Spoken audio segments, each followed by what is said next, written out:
Bonjour, ça va? Vous allez bien? Très bien. Venez, en avant. Voilà, donc.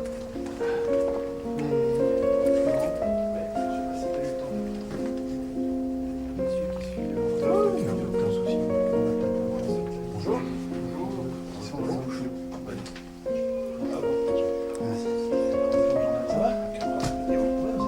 Oui, bah oui, bien sûr. Installez-vous. D'accord, je me mets. Mettez-vous là, il n'y a pas de problème. Alexandre, installe-toi. Vous voulez quelque chose? Si on a un peu d'eau, c'est volontiers. Jean-Marc, qu'est-ce que tu veux? Tout ça, bien sûr. Alexandre, comme ça.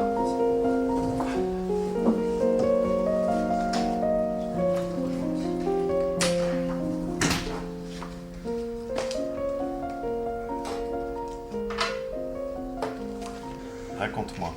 Alors, mon expérience professionnelle, qu'est-ce que c'est? C'est l'histoire d'un jeune sans diplôme.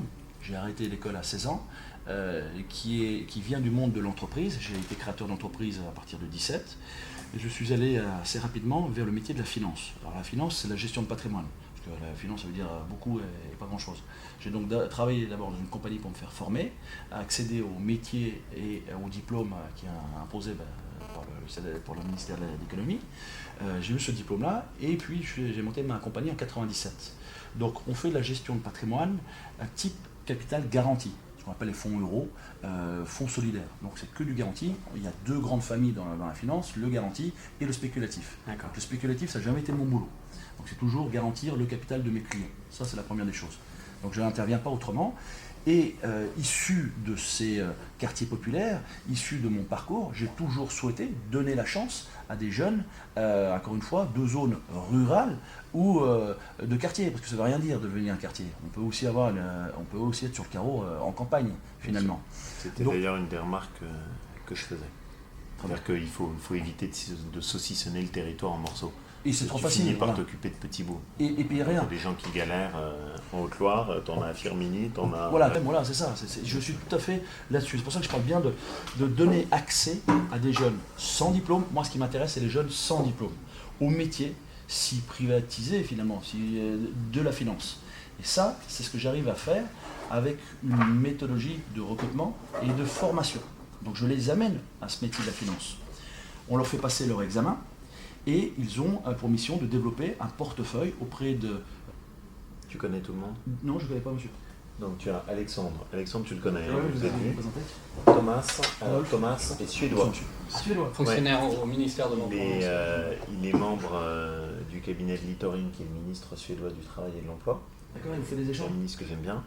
Et Thomas est venu pendant 2 mois pour préparer la future présidence suédoise de l'Union Européenne. Voilà. Et donc dans ce cadre-là, il est avec nous. Alors je parle très bien suédois, mais à une certaine heure de la nuit. Hein. Pardon. Vas-y. Compliqué. Mais je sais que tu parles très bien l'arabe par contre. Et l'arabe C'est- littéraire. J'ai un peu oublié malheureusement, mais tu vois que j'ai gardé mon manuel d'arabe dans le dos pour de temps en temps pouvoir le compulser. C'est ce qu'on m'a dit, c'est Larbi Nebou qui m'a dit ça. C'est vrai, Qui c'est a quelqu'un que j'aime beaucoup. Et qui a rejoint notre groupe de travail avec c'est Jean-Noël. bien ça. Donc on travaille tous les trois. Larbi, on se voit toutes les semaines hein, en ce moment. Larbi, Jean-Noël et moi-même pour ce travail, pour ce projet, cette initiative 10 C'est 000 bien emplois. que l'Arby soit avec vous. Ah, c'est bien. D'accord. On le voit tous les jours, je l'ai eu au téléphone tout à l'heure, il me souhaite un bon rendez-vous avec toi. L'idée c'est d'arriver à amener ces jeunes non diplômés au métier de la finance, de gestion de patrimoine pour développer un portefeuille. Ça c'est ce que je fais aujourd'hui depuis 13 ans au sein de la CFCI. J'ai aujourd'hui une centaine de collaborateurs dont plus de 50% sont issus de ces gens non diplômés, j'ai envie de dire. Ça ne veut rien dire de quartier, encore une fois.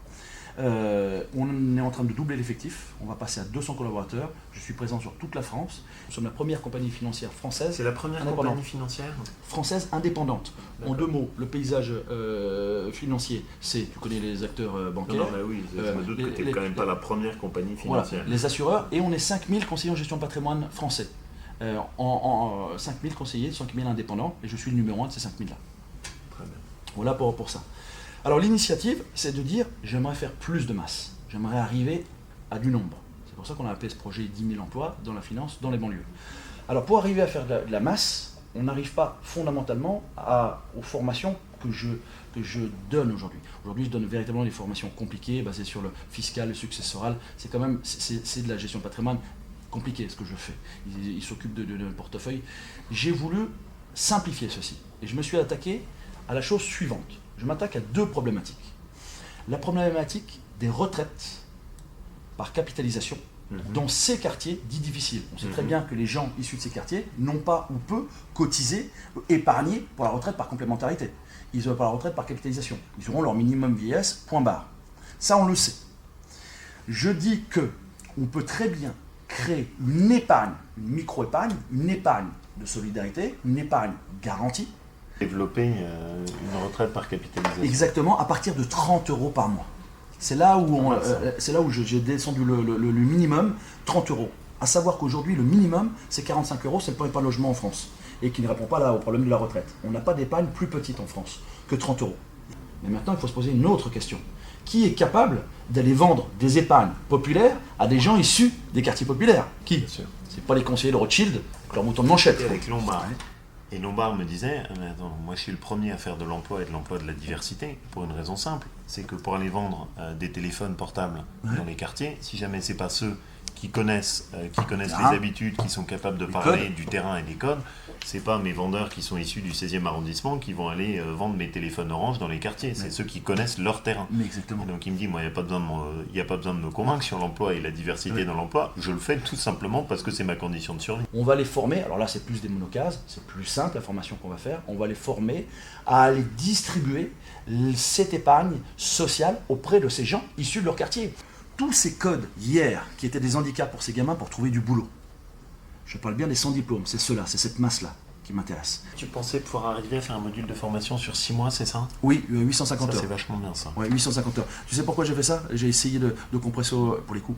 Bien sûr. Pour pas t'allonger le truc. Et puis indépendamment de ça, c'est bien aussi pour ceux qui font la formation. C'est une formation très longue, tu perds plein de monde au passage. Mort, les mecs, il faut basculer vite. Exactement. Alors l'idée, c'est ils passent leur examen. Une fois qu'ils ont leur examen, on leur enrichit leur CV d'une expérience sur le terrain en tant que démarcheur. Ils vont aller vendre ces épargnes populaires dans ces quartiers et une passerelle, un tremplin naturel s'offrira avec un CV enrichi, avec un diplôme reconnu par la profession bancaire, assurance ou les 5000 indépendants pour aller postuler dans les réseaux des banques, dans le réseau des assureurs ou dans le réseau des indépendants. On a besoin de bras. On a 5000 indépendants en France. Et puis surtout, ce qui est intéressant, c'est que en plus de ça, tu leur ouvres des nouveaux marchés. Bien sûr. C'est là où c'est très Alors, je reviens à ça. Ça, c'est la Société Générale qui a mis le doigt dessus. C'est ce qu'on appelle le commerce ethnique. Si je prends toutes les communautés portugais et italiens, on arrive à 8 milliards d'euros par année non captés. C'est ce que la Société Générale appelle commerce ethnique. C'est pour ça que la Société Générale crée des agences en périphérie. Et ils essaient de venir. Ça commerce ethnique. C'est dégueulasse. C'est très politiquement correct. Ouais, moi, je trouve commerce ethnique. Ouais, alors, tu sais, j'avais un journaliste qui me posait la question la semaine dernière, parce que j'ai fait une émission là, sur France Télévisions, et qui me dit, mais est-ce que c'est pas un peu communautariste votre truc? Je lui dis déjà, pour me poser cette question-là, c'est que vous ne connaissez pas les quartiers. Parce que dans les quartiers, il n'y a pas que des Noirs et des Arabes. Il y a des gens comme moi. C'est pas les quartiers. J'espère que nos quartiers ne sont pas devenus ce que moi j'ai toujours connu. Demain, on va leur laisser beaucoup plus de temps et on va leur laisser leur environnement pour se faire les dents, pour avoir une expérience professionnelle. Et pour la plupart, ça sera leur première expérience professionnelle. Et donc tu te dis que tu peux arriver du coup à garder beaucoup plus son chemin. Exactement. Il n'y a pas d'emperlement. C'est ça l'idée. C'est ça l'idée de. Alors on a ce dispositif, on voudrait l'appeler l'université de la finance solidaire.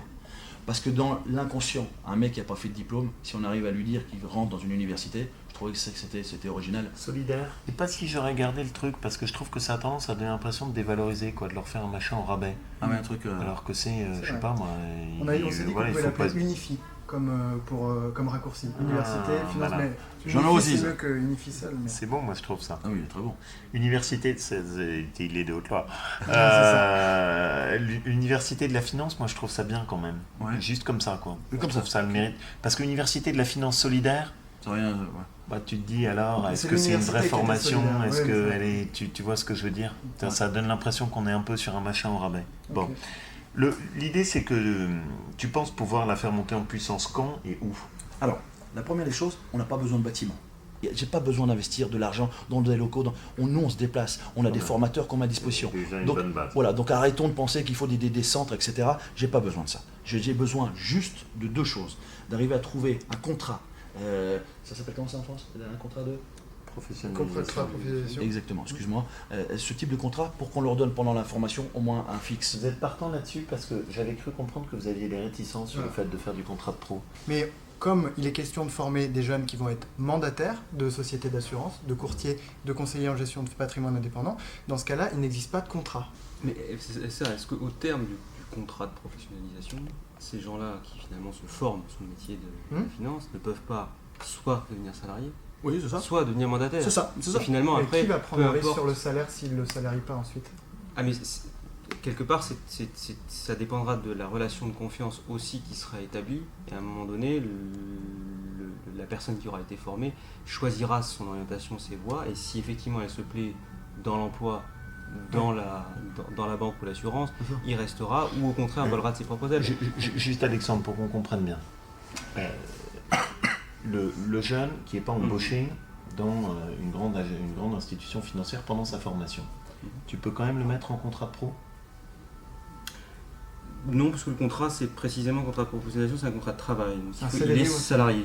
Donc Il ça est veut salarié dire, en ça veut dire qu'il faut CDD. qu'on prenne appui sur des entreprises qui jouent le jeu. Exactement. Bon. Et ça, vous les avez, les partenaires? Alors, attention, dans ce métier-là, les 5000 indépendants, c'est que des mandataires. Moi, chez moi, j'ai que des mandataires. Non Les- salarié. Non salariés. C'est-à-dire qu'ils ne préjugent pas de la phase au terme du contrat de professionnalisation. Oui, d'accord. Mais l'entreprise, si elle le prend, elle le prend pour l'embaucher après. Ça me semble assez logique. Il y a probablement 2 étages à la carte. Celui qui est capable de plus absorber d'emploi, c'est quand même des mandataires. C'est pour ça qu'il Dans faut ce- qu'on trouve une solution. Ça, faut Qu'est-ce qu'on qu'on bosse peut là-dessus. mettre en dehors de ça? Moi, ce que je pense, c'est qu'il ne faut pas cracher sur le contrat de professionnalisation. Parce que ça va nous permettre d'avoir un effet de levier, c'est que tu vas avoir un gros partenaire qui va venir et qui va vous aider à avoir du financement. Une fois que tu as ça, tu as un gros effet de levier. Donc ça vaut la peine de les prendre et de les avoir avec nous. Bon. Après, il faut qu'on rajoute un étage, à mon avis, Pôle emploi. Dès lors que tu prends des demandeurs d'emploi, des jeunes qui cherchent un emploi, il faut prendre Pôle emploi, il faut prendre des missions locales. Il faut voir dans quelle mesure est-ce que sur des lignes missions locales, on peut tirer sur des cofinancements. Moi, je rajouterais volontiers un dossier FSE, à condition qu'on vous aide sur le portage technique. Parce que, oublie la tête des dossiers de fonds social européen, il y a de quoi devenir anti-européen. Compliqué. C'est horrible. Bon, enfin bref. Donc, c'est que votre type, il aille sur sa formation de 6 mois, qu'il ait une rémunération minimale pour qu'il soit motivé, qu'il arrive à s'en sortir, et que derrière, il puisse basculer en étant correctement formé. Bon. Soit on actionne le levier, banque, les grosses institutions, etc., qui ne sera pas majoritaire, mais qui est quand même un levier, dans lequel l'avantage, c'est qu'on a des OPCA derrière, on a les contrats de professionnalisation, on est sur du terrain connu. Donc c'est facile à décliner, facile pour mettre la rémunération, facile pour actionner les financements, en plus on en a du supplément. Donc on en a besoin parce que ça va te donner une colonne d'appui. Par contre, message reçu, ça ne suffit pas parce qu'à côté, tu as tout ton univers des mandataires, des indépendants.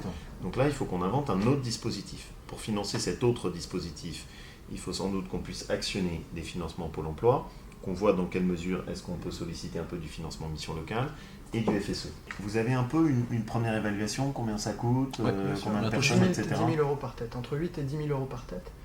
Et on pensait aussi à la solution d'un conventionnement avec l'AFPA. Pour les 850 heures.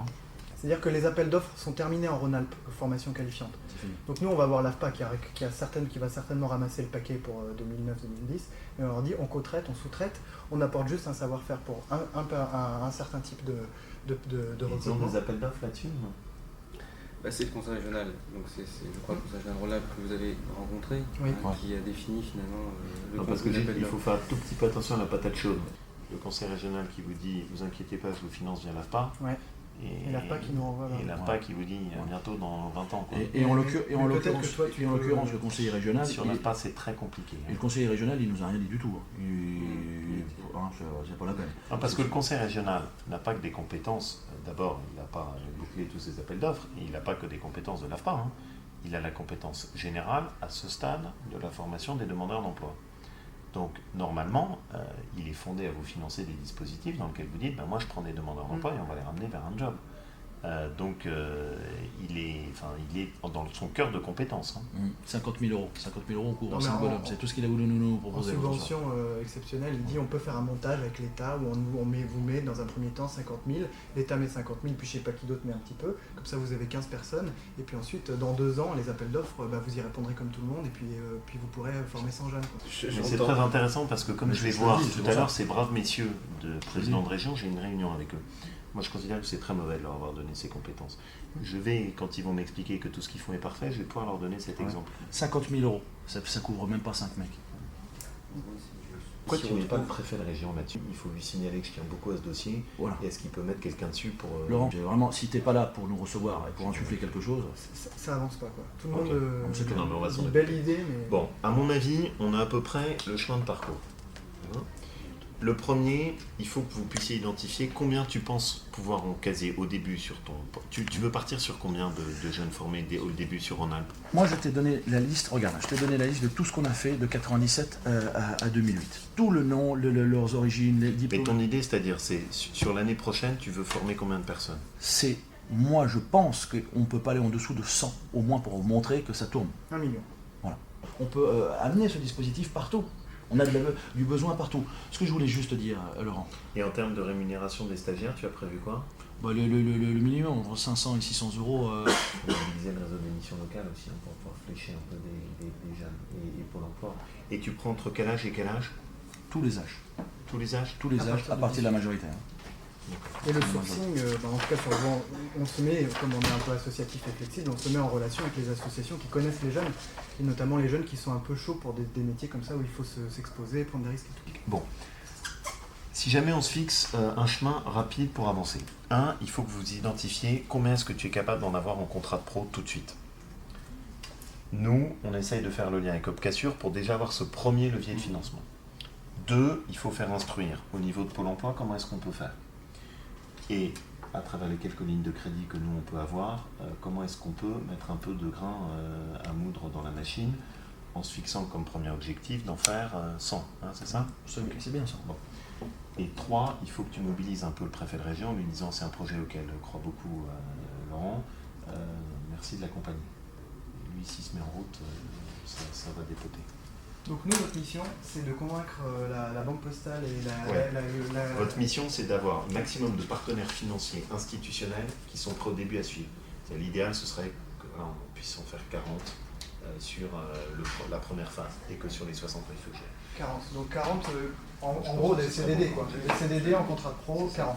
40 en contrat pro et que nous, derrière, on s'occupe de récupérer les 60 autres parties en termes de financement complémentaire.